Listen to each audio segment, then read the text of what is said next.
comfortable, there you go. Yeah, I got you.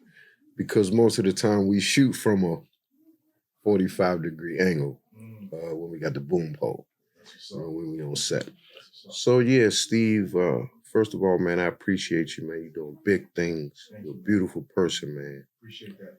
You and your wife, man, and I wish you much success. Thank you. But yeah, brother, so I like to develop different things to help us as a whole, one walk of life. So I started to create a class, and I created it. It's called Creative Writing. So we have a 6-step course, and at the end of the 6th step, you'll be able to write and publish your own material. So as I was explaining to you earlier, when you first start out, I go back to when I was a kid, a very good kid.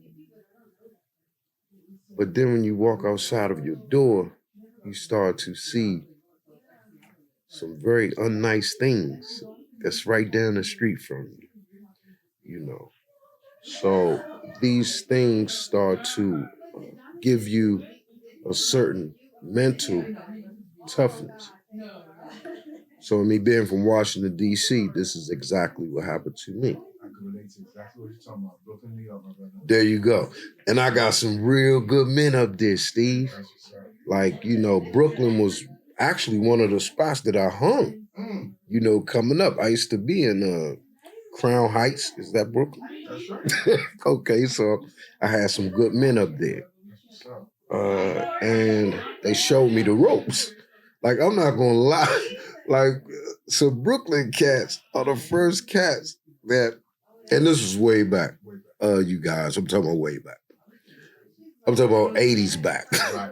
But the Brooklyn guys were the first guys that brought crack to Washington, D.C. 1986, some I'm trying to say.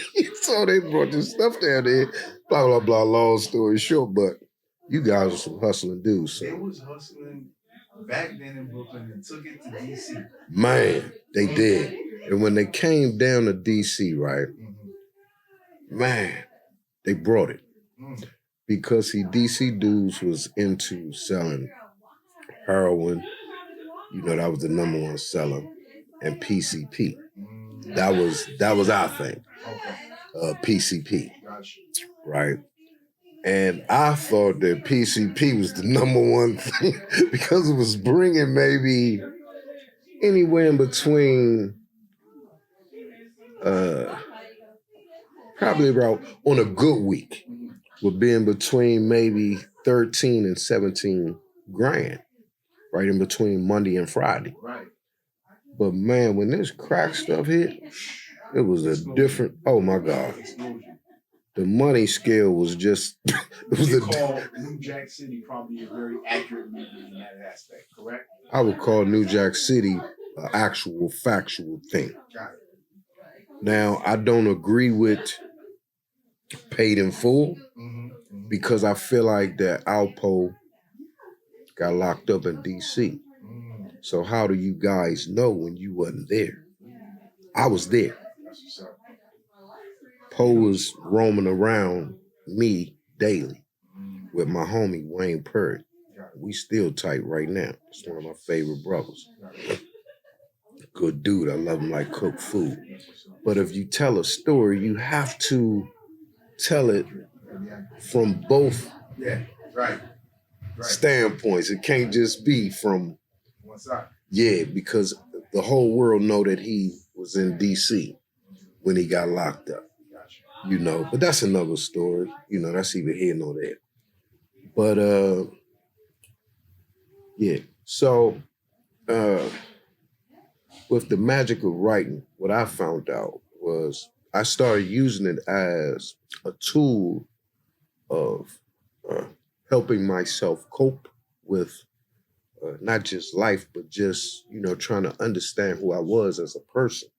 If you don't mind me asking, what brought you there? Like, okay, writing. You know, that's usually not in our school, right? Something got you to writing. Was it a mentor, or you just was always interested? Like, what got you there? Man, you're a great journalist, Steve. I like your questions. Appreciate that. So, how I developed this whole writing skill was probably music.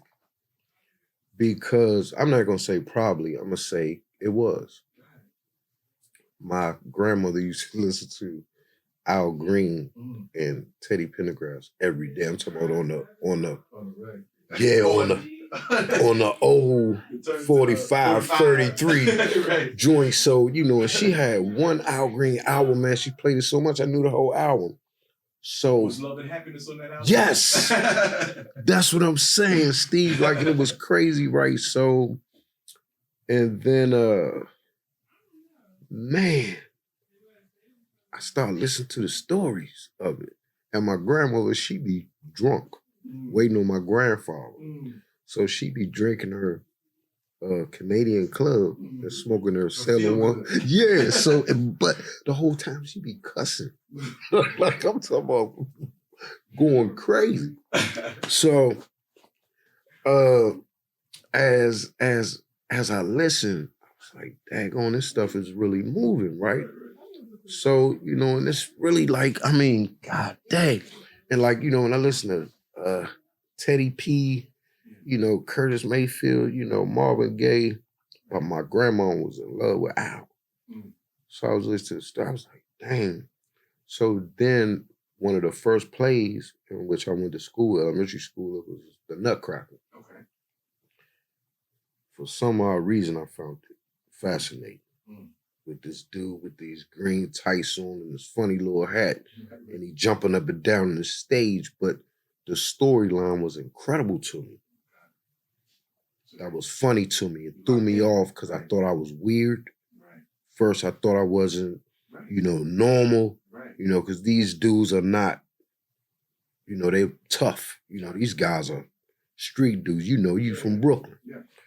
So, you know, I hid my skills and I just started writing little things. And I can remember the first story I ever wrote. It was about a manager of a rapper, and his name was Rabbit.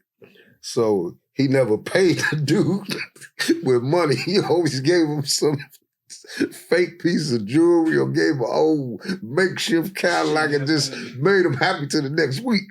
So, you know, that was the first story I wrote. So, you know, it's kind of successful. And then I just kept writing. What defines that? You just said it was successful. What does that mean? Meaning, I got through the story. So it had a beginning, it had a middle, it had an end. So it had substance, it had climax. You know, I had an antagonist, I had a protagonist, you know, and I got through the story. So I thought it was a success just to get to the end. Yeah, because writing, you get blocked. Yeah, you do. You get blocked. So right? Yes. But I don't. I don't know why. I never get blocked. So I created two characters because I wanted to connect with 50 and see if I can implement them and get them on Power. But the two characters go together. One of the characters is named Jimmy Gumshoes, and one of the characters is named Cracker Black. And Cracker Black is the nemesis of Tommy. Because remember, Tommy is a European, but he go hard, right? So he needs a nice combatant, somebody that's tough enough to deal with him. And that's where Cracker Black coming at. Wow. So now I started these two dudes together. Okay.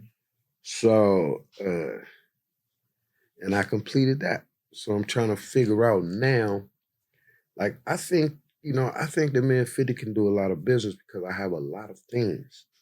Like, I got so many different things, man. I got Satan's Whispers, I got Bitches Brew, I got Gingerbread Man. I wrote a cowboy flick called Hawk's Blood. I got a mean TV show. I got like maybe 4 or 5 good TV shows. Pretty good. So let me ask you this: how would you wrap this podcast up? Well, I'll wrap it up by saying, in life, you're going to always have obstacles, things to deal with, something to overcome. So I'm going to say this to you guys because I live by this. There's something that I heard a long time ago.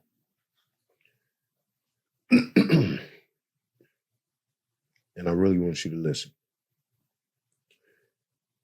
Anger is a punishment that we give to ourselves from another person's actions.